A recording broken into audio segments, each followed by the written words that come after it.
Hi friends. నేను మీ హనీని. ఈరోజు మనం తయారు చేసుకోబోతున్నాం మొక్కజొన్న దోస. చాలా అంటే చాలా పాతకాలం నాటి రెసిపీ. నేను మా అమ్మమ్మ చేసేటప్పుడు చూసాను. ఎప్పుడో కొన్ని సంవత్సరాల క్రితం. ఈ మధ్య మళ్ళీ నాకు చేయాలనిపించింది. ఈ మొక్కజొన్న దోస. అడిగి మరీ చేస్తున్నాను. ఎలా తయారు చేసుకోవాలో చూద్దాం. మొక్కజొన్న దోస. అన్ని దోసల కన్నా ఈ మొక్కజొన్న దోస చాలా అంటే చాలా ఈజీ. ఫస్ట్ కొన్ని మొక్కజొన్నలు తీసుకొని ఇక్కడ చూపించేటట్లు గింజలు డివైడ్ చేసుకొని పక్కన పెట్టుకోవాలి. పెట్టుకున్న తర్వాత మిక్సీలో బాగా గ్రైండ్ చేసుకోవాలి. చూడండి కొద్ది కొద్దిగా 2 కప్స్‌గా 2 ఫేసెస్‌గా వేసుకోవాలి మొక్కజొన్న గింజలు. ఇప్పుడు ఇందులోకి అల్లం కొద్దిగా వేసుకోవాలి. గ్రీన్ చిల్లీస్ కొన్ని 5 వేసుకొని బాగా ఇలా పేస్ట్ చేసుకొని వేసుకోవాలి. చూడండి నేను 2 ఫేసెస్‌గా వేసుకున్నాను. ఇది సెకండ్ ఫేస్. ఇప్పుడు ముందుగానే కట్ చేసి పెట్టుకున్నటటువంటి క్యారెట్ తురుము వేసుకోవాలి. క్యారెట్ తురుము వేసుకున్న తర్వాత కట్ చేసి పెట్టుకున్నటటువంటి కొత్తిమీర, సాల్ట్ హాఫ్ టేబుల్ స్పూన్ వేసుకొని బాగా కలుపుకోవాలి.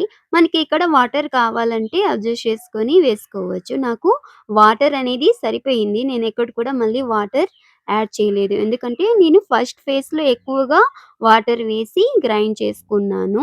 సెకండ్ ఫేజ్‌లో వాటర్ వేయకుండా గట్టిగా గ్రైండ్ చేసుకున్నాను. ఇప్పుడు ఒకసారి బాగా కలుపుకోవాలి. కలుపుకున్న తర్వాత చూడండి మనకి ఈ విధంగా